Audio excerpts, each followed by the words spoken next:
Guys good evening. So guys ये vision के 8th and 9th अगस्त की डेली करंट अफेयर्स की मैगजीन है।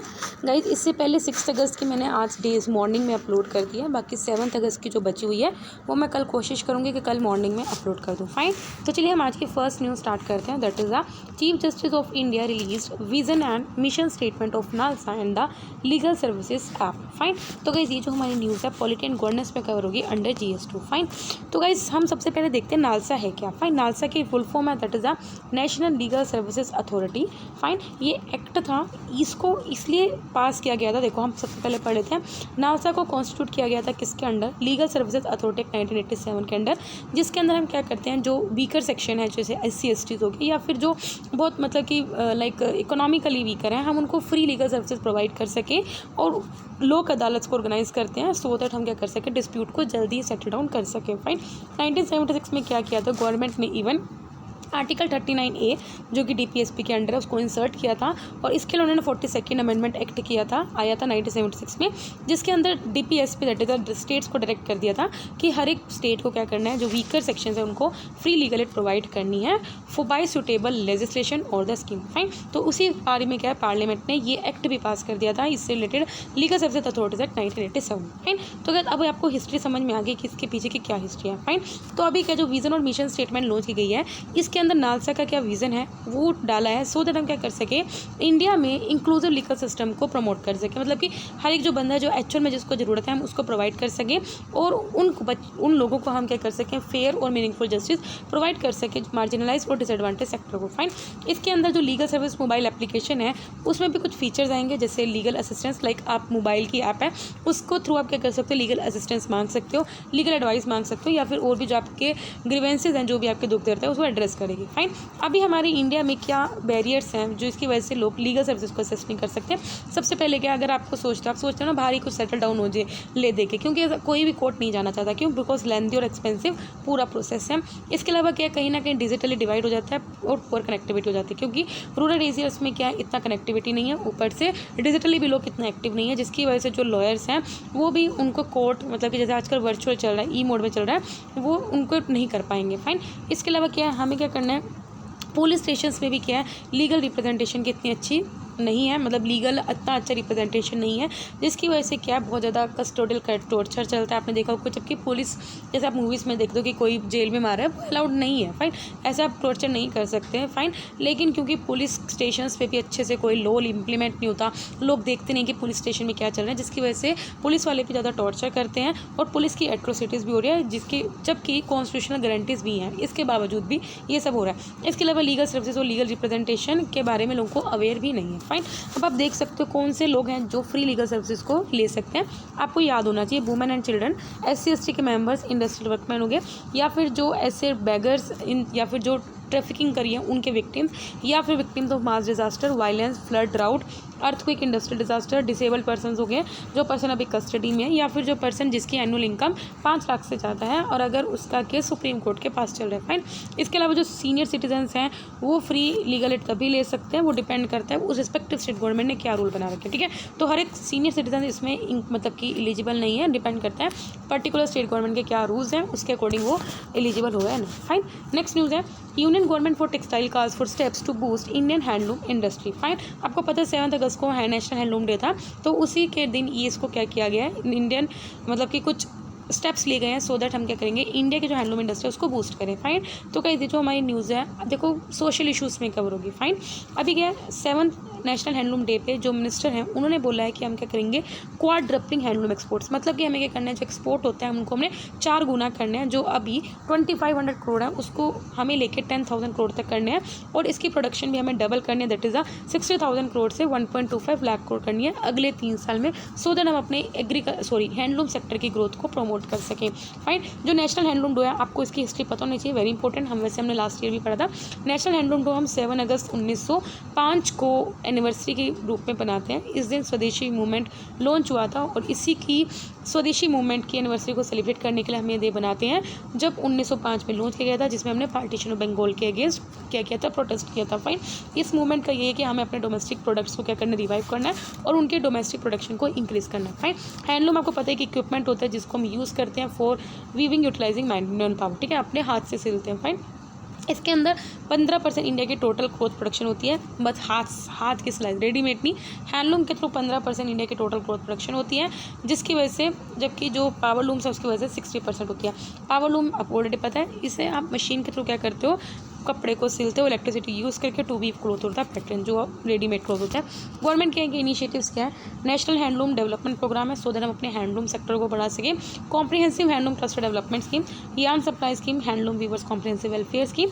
इसके अलावा उन्होंने क्या किया, जो गवर्नमेंट ई मार्केट प्लेस का जो पोर्टल है उस पर जो वीवर्स हैं वो क्या कर सकते हैं, प्रोडक्ट्स को बेच सकते हैं directly to various government organisation. इसके अलावा हम क्या करते हैं, अगर कोई भी किसी का भी कोई पर्टिकुलर कपड़ा हैंडलूम आइटम अगर उसको जीआई टैग मिला हुआ है तो उसको हम उसकी, या फिर अगर आपको रजिस्टर करना है फॉर जीआई टैग तो उसको हम फाइनेंशियल असिस्टेंस भी प्रोवाइड करते हैं। फाइन, नेक्स्ट पढ़ते हैं थोड़ा एरियाज ऑफ कंसर्न क्या है। अभी क्या है, इंडस्ट्री में प्रॉब्लम्स क्या क्या है, वीवर की क्या प्रॉब्लम है। सबसे पहले उनकी इनकम कम है, क्रेडिट फैसिलिटीज़ नहीं है और उनके पास न्यू वीवर्स अट्रैक्ट होते रहते हैं। सप्लाई चेन में क्या दिक्कत है, रॉ मटेरियल की कमी है, मार्केटिंग नहीं होती, उनके प्रोडक्ट्स की ब्रांडिंग नहीं होती, सॉरी एक्सटर्नल की है, एक्सटर्नल ये ब्रांडिंग नहीं होती, और उसके अलावा कंज्यूमर खुद क्या है आजकल परचेस नहीं करना चाहता क्योंकि वो रेडीमेड को ज़्यादा पसंद करता है और हैंडलूम जो चीज़ें होती हैं वो महंगी भी ज़्यादा होती हैं। फाइन, नेक्स्ट न्यूज़ है elderly in India 2021 report publish by the ministry of statistics and programme implementation. तो गाइस ये जो हमारी न्यूज़ है अगेन सोशल इशूज़ में कवर होगी।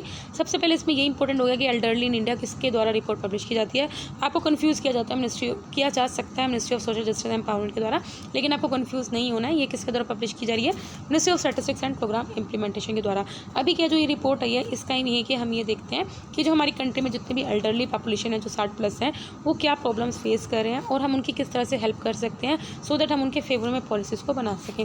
फाइंडिंग्स ये कि जो हमारी टोटल पॉपुलेशन है जितनी भी 135 करोड़, उसमें जो एल्डरली पॉपुलेशन का परसेंटेज है वो बढ़ने वाला है। फाइन, मतलब कि 2011 में एल्डरली पॉपुलेशन इंडिया में 8.6% थी, वो 2021 में बढ़ के 10.1% हो गई है और 2031 में 13.1% हो जाएगी, मतलब कि विद टाइम हमारी एल्डरली पॉपुलेशन बढ़ती रहेगी। फाइन, अभी क्या है, ओल्डर पर्सनस क्यों डिक्लाइनिंग, फर्टिलिटी डिक्लाइन हो रही है और लोग इंक्रीजिंग लॉन्गेविटी की वजह से rising number of older persons होंगे। फाइन, केरला में सबसे ज़्यादा एल्डर्स की पॉपुलेशन है 16.5%, जबकि बिहार में सबसे कम है 7.7%। फाइन, अभी क्या है, ऑफकोर्स अब ओल्ड लोग होंगे तो वो डिपेंडेंसी उन लोगों की ज़्यादा होगी तो वो भी बढ़ेगी। 1961 में जो 10.9% थी वो बढ़ के 2011 में 14.2% हो चुकी है और इसके अलावा हम प्रोजेक्ट कर रहे हैं कि 2021 में बढ़ के 15.7% और 2031 में 20.1% हो जाएगी। Fine, old age dependency ratio का मतलब क्या है, जो लोग 60+ से ज़्यादा हैं उनमें से 100 लोगों में से कितने लोग ऐसे हैं जो डिपेंडेंट हैं 15 से 59 वाले एज ग्रुप के लोगों पे। फाइन, जैसे आपके माँ बाप हैं वो आप पे डिपेंडेंट है। Fine,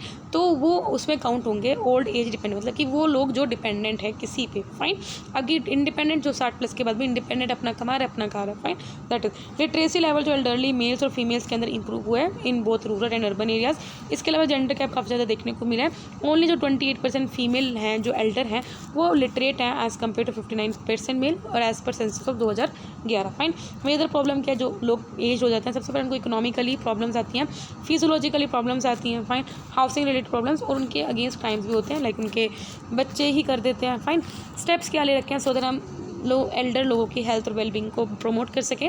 national policy on older person 1999 में आई थी। सेकेंड है national action plan for welfare of senior citizen, maintenance and welfare of parents and senior citizen एक 2007 में आया था। नेशनल अवार्ड देते हैं फॉर सीनियर सिटीजन, वयोश्रेष्ठ सम्मान, ये हमने पढ़ा भी हुआ है। राष्ट्रीय वयोश्री योजना चल रही है जिसमें हम फिजिकल एड असिस्टेंस प्रोवाइड करते हैं किनको, सीनियर सिटीजन को। सीनियर सिटीजन वेलफेयर फंड भी चल रहा है। National council of senior citizen, national programme for health care elderly, Pradhan Mantri Jan Arogya Yojana. Fine, जिसके अंडर हम क्या करते हैं, फ्री उनको मतलब कि चीप रेट पे मेडिकल केयर प्रोवाइड करते हैं, जैसे केमिस्ट दवाइयाँ ले सकते हैं, प्रधानमंत्री वया Vandana Yojana. Fine, next news है प्राइम मिनिस्टर टू लॉन्च प्रधानमंत्री उज्ज्वल योजना पार्ट 2। फाइन, तो गई जो न्यू हमारी है, देखो ये हमारी social issues as well as renewable energy में कवर हो सकती है। 2016 में इसको लॉन्च की गई थी, इसका फर्स्ट फेज को, जिसके अंदर ये था कि हमें क्या करना है, रूरल इंडिया को स्मोक फ्री बनाना। स्मोक फ्री कैसे, मतलब कि आपने देखोगा गाँव में आज भी चूल्हे से रोटी बनाई जाती है। चूल्हे पर क्या होता है, जो वुमेन है मतलब कि उनको, क्योंकि वो फूक मार के जैसे ऑन करती हैं तो उनकी लंग्स वगैरह इस पर खतरा रहता है और वहाँ पर फिर थोड़ा सा जो हाउस होल्ड पोल्यूशन होता है उसकी वजह से और लोगों को भी इससे क्या रहता है, मतलब कि लंग्स की दिक्कत या फिर रेस्पिरेटरी डिजीज़ होने का खतरा रहता है, ठीक है। तो ये इसलिए स्टार्ट हुआ था सो दैट हम उनको क्या कर सकें, मतलब कि उनको LPG सिलेंडर्स प्रोवाइड करके हम उनकी ये प्रॉब्लम को एड्रेस कर सकें, फाइन। तो ये 2016 में स्टार्ट हुआ था to make smoke free rural India. इसके अलावा इस स्कीम को इम्प्लीमेंट कौन कर रहा है, very important, ministry of petroleum and natural gas. इसके अंदर हम क्या करती हैं, जो वुमेन हैं जो BPL में आती हैं, बिलो पॉवर्टी लाइन में आती हैं, हम उनको कंसिस्टेंट रेट पे LPG कनेक्शन प्रोवाइड करते हैं और ये हमारा एम था कि पूरे एंटायर नेशन को 2019 तक देना है। फाइन। इसके अलावा हम क्या करते हैं, क्योंकि LPG का यूज़ बढ़ रहा है तो इससे क्या होएगा, उनका हेल्थ जो डिसऑर्डर्स हैं वो डिक्रीज़ होंगे, एयर पोल्यूशन है, जो डिफोरेस्टेशन की जो दिक्कत है वो सब कम होगा। क्योंकि देखो अगर वो चूल्हे से खाना बनाएंगे तो उनको लकड़ी भी चाहिए होगा ना, ये सब चाहिए होगा, कोयला वगैरह, तो वो डिफोरेस्टेशन करेंगे। तो इन सबको एड्रेस करने के लिए हमने ये स्कीम स्टार्ट करी है, फाइन। इसके अलावा जो भी इसके अंडर जो कनेक्शन इशू होते हैं वो सिर्फ वुमेन बेनिफिशियरीज के नेम पे स्टार्ट होते हैं, तो ये वेरी इंपॉर्टेंट पॉइंट है, फाइन। इसके अलावा गवर्नमेंट क्या करिए, इसका पार्ट 2 लॉन्च करिए, तो आप देख सकते हैं दोनों में क्या डिफरेंस है। पहले वाले में क्या था, इसमें टारगेट था कि हमें क्या करना है, LPG connection near about 5 crore women को देना जो BPL फैमिली से बिलोंग करती हैं, और इनके हमने सोशियो इकोनॉमिक, और ये जो डाटा है हमने वो एज़ पर 2011 के लिस्ट से लिया था, that is the socio economic and caste census. इसके अलावा इसको फर्दर एक्सपेंड कर दिया था अप्रैल 2018 में, जिसमें हमने कुछ वुमेन बेनिफिशरीज को उनको भी इंक्लूड कर दिया था जो SC ST कास्ट से हैं, PM आवास योजना, अंत्योदय अन्न योजना, या फिर जो बैकवर्ड क्लासेज है टी गार्डन से हैं, वो भी इसका फ़ायदा उठा सकते थे, फाइन। फिर इसमें हमने टारगेट को रिवाइज करके 2018 में 8 करोड़ कनेक्शन कर दिया था। इनिशियली 5 करोड़ किया और फिर बाद में बढ़ा के 8 करोड़ कर दिया, फाइन। ये उज्ज्वल 1 के बारे में। अब हम उज्ज्वल 2 के बारे में पढ़ते हैं।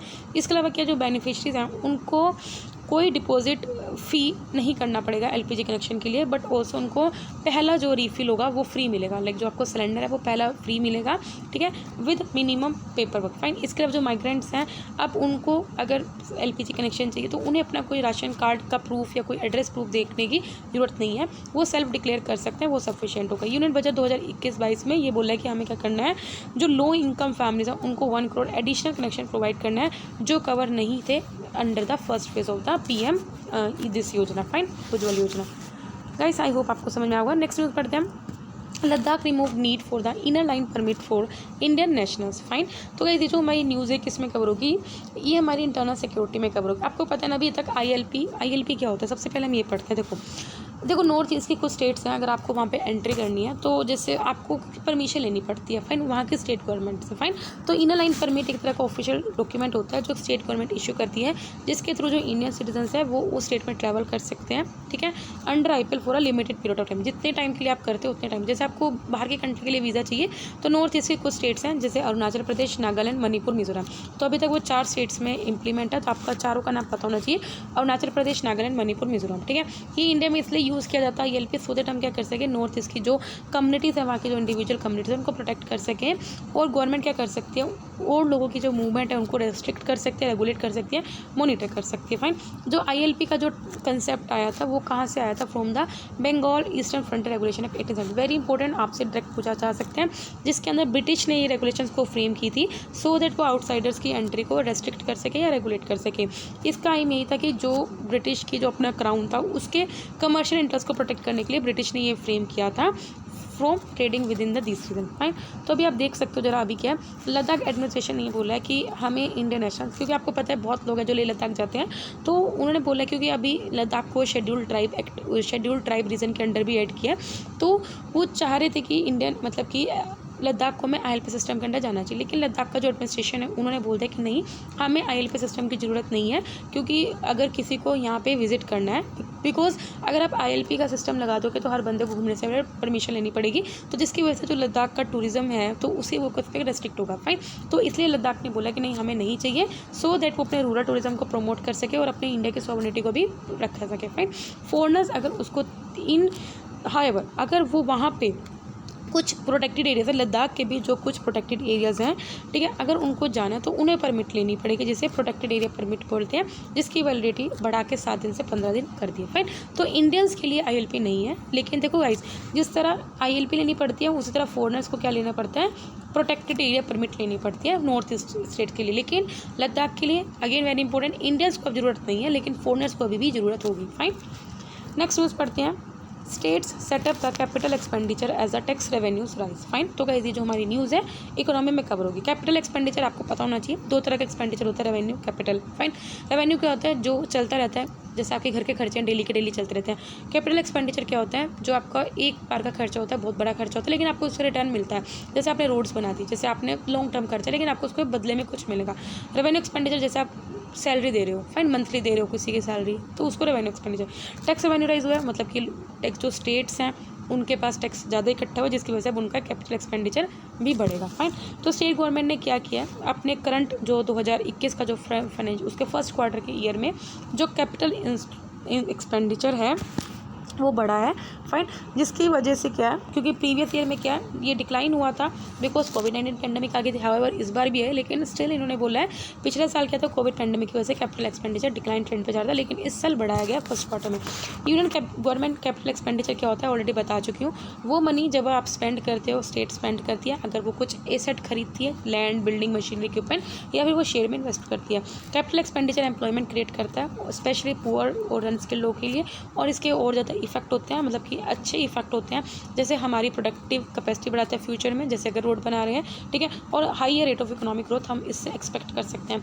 इंडिया के बहुत ज़्यादा लो ग्रोथ रेट है अगर हम कुछ डिकेड्स में देखें, बिकॉज हमारा फिजिकल और सोशल इंफ्रास्ट्रक्चर अभी अच्छा नहीं है, और ये बहुत ज़्यादा जरूरी है अगर आपको हाई इकोनॉमिक ग्रोथ लेनी है, फाइन। इससे पहले यूनियन गवर्नमेंट ने scheme for financial assistance to state for capital expenditure को लॉन्च किए थे। इसके अंदर यही था कि हम स्टेट गवर्नमेंट को कुछ फाइनेंशियल असिस्टेंस प्रोवाइड करेंगे, और वो कैसे करेंगे, हम 50 साल तक उन्हें लोन प्रोवाइड करेंगे जो कि इंटरेस्ट फ्री होगा, फाइन। जो भी फंड प्रोवाइड किया जाएगा स्टेट्स को under the scheme by the government of India, वो प्रोजेक्ट्स के लिए दिया जाएगा, वो भी लॉन्ग टर्म प्रोजेक्ट्स के लिए, तो स्टेट को बेनिफिट दे सकें, फाइन। तो आप देख सकते हो कि कितना जो स्टेट का फाइनेंसिस था, क्या अप्रैल टू जून, फाइन। 2021 में अगर आप देखो घट रहा है, फाइन, फिर थोड़ा सा बढ़ा दूसरे क्वार्टर में, फिर थोड़ा सा फिर नीचे गया, डिक्लाइनिंग ट्रेंड, फिर नीचे।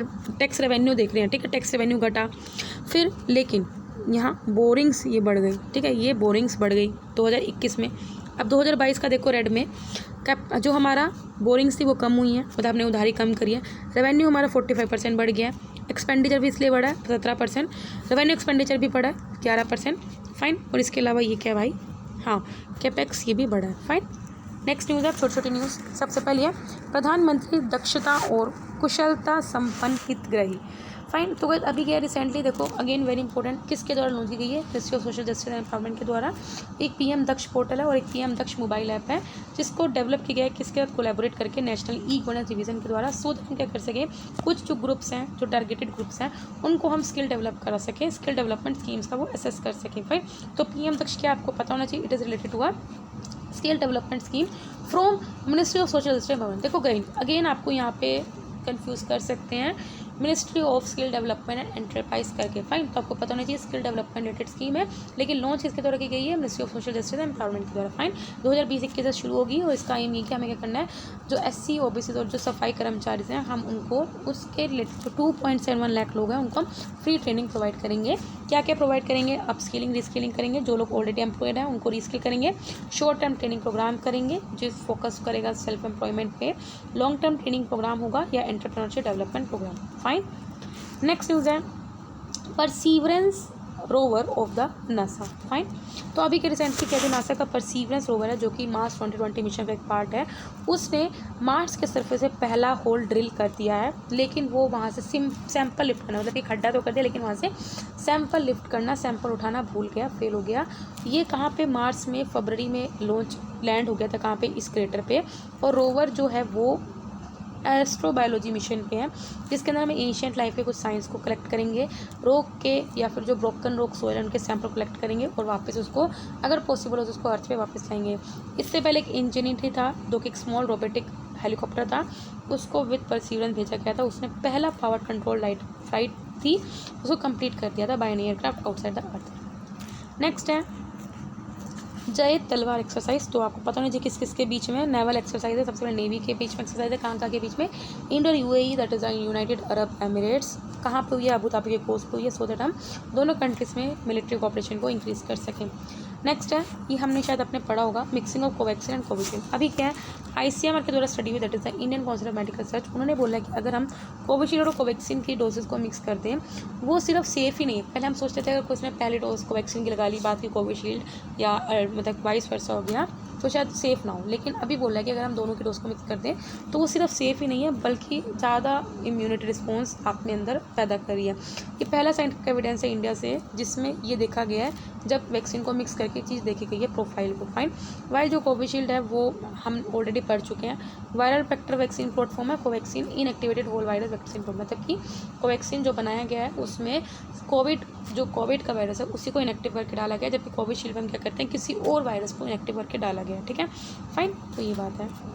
नेक्स्ट है जियोस्टेशनल डायबिटीज़ मेलिटस। अभी क्या है गवर्नमेंट क्या कर रही है, एक मैंडेटरी ब्लड शुगर टेस्ट कर रही है किसका, हर एक प्रेग्नेंट वुमेन को, अगर इवन कि उसके कोई सिम्टम्स नहीं है। सपोज करो कोई प्रेग्नेंट वुमेन है, अगर उसको डायबिटीज़ का कोई सिम्टम नहीं है लेकिन उनको मैंडेटरी ब्लड शुगर टेस्ट कराना होगा। Diagnosis with a single test procedure जो कि रिकमेंड किया गया by diabetes in pregnancy study group India और एंडोस किया गया by ministry of health and family वेयर। वो काफ़ी ज़्यादा अफोर्डेबल होगा, रिलायबल सोल्यूशन है। फाइन। GTM एक डिफाइन है एनी डिग्री ऑफ लाइक अगर आपको कुछ भी ग्लूकोज होता है इंटॉलरेंस विद ऑनसेट और first regulation during the pregnancy. Fine. Government के पास गाइडलाइंस हैं जिसमें आप क्या कर सकते हो इसको, मतलब कि किस तरह से आप जो आपको डायबिटीज़ है उसको डायग्नोज कर सकते हो, मैनेज कर सकते हो प्रेग्नेंट वूमेन में। और ये काफ़ी ज़्यादा मतलब कि असेंशियल है इन उसको ज़्यादा बच्चे की पहले ही केयर करने के लिए for all the pregnant women. Fine. Next है कुछ प्लेसेस थे न्यूज़ में। सबसे पहले लेबनान। रिसेंटली क्या है इसराइल ने क्या किया, एक आर्टिलरी फायर को शूट किया है इन बदला लेके किससे, जब ईरानियन ने लेबनीज ग्रुप पे मतलब कि वो किया था रॉकेट्स को फायर किया था, तो उसके बदले में इसराइल ने क्या किया फायर करा है। फाइन। जो यूनाइटेड नेशन इंटरिम फोर्स है उन्होंने जो लेबनान किया उसने बोला कि जो सिचुएशन बहुत ज़्यादा सीरियस है और सभी पार्टीज को बोला कि इस फायर को सीज़ करो। लेबनान बेरूट की कैपिटल है जो कि माउंटेनियस नेशन है लेबनान में और ये ईस्टर्न कोस्ट ऑफ मेडिटेरियन सी में लोकेटेड है।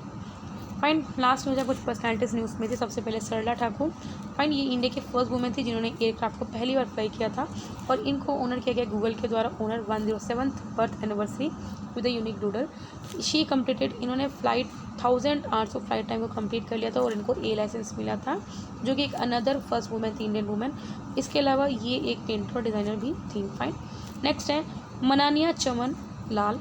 ये इंडिया के जो वाइस प्रेसिडेंट हैं उन्होंने क्या किया है अभी जो वेंकैया नायडू हमारे वाइस प्रेसिडेंट हैं उन्होंने क्या किया है एक पोस्टेज स्टैम्प निकाली है to highlight the life and work of मनानिया चमन लाल। फाइन। ये सोशल वर्कर थे और संघ प्रचारक भी थे जिनका काम था जो भी 1947 जब पार्टीशन हुआ था तो उनमें जो विक्टिम्स थे उनको बेसिक नीड्स प्रोवाइड करते थे, उनके भले के लिए काम करते थे। इसके अलावा इनके पास इनका पैशन था रिफॉरेस्टेशन का और इकोलॉजिकल बैलेंस मतलब कि प्रिजर्व करना, नेचर को प्रिजर्व करना। फाइन। तो गाइस यहाँ पे हमारी जो डेली करंट अफेयर्स होता है कंप्लीट होते हैं। अगर आपको वीडियो पसंद आए तो लाइक करना, कोई डाउट हो कमेंट करना। तब तक बाय बाय, टाटा।